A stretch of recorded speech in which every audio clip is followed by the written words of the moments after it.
This program was designed in mind for some events that we've had recently. We decided that therapy program was a good idea for the department, for the peers, for the community, for kids, for anyone that we could use it for. We go through a lot of incidents. We see a lot of stuff, firefighters, victims of crimes. I like going out and just helping people and doing all that. And then we got some grant money, threw this out there, and I thought it'd be kind of cool to do. So Gloria lived in Florida. She lived with a family. The family's home caught on fire, and where they were residing, they couldn't keep her, so they turned her into the shelter to be adopted. Big Dog Rescue decided to give her to us as a therapy dog. She is very loving and very caring, and she just wants to be petted. But the program is designed to help victims of crime, children that might have experienced a traumatic event. She's available so they can just spend time with her, pet her, love on her, and help relax and calm down, or just get their mind off of things. Well, he's the 9-month-old border collie.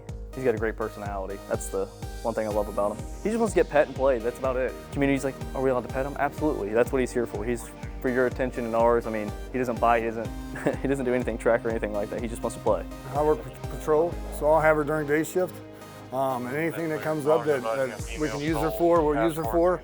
But I plan on stopping into nursing homes, daycares, businesses, as many places I can take her, just to get her out there and let people know about our program.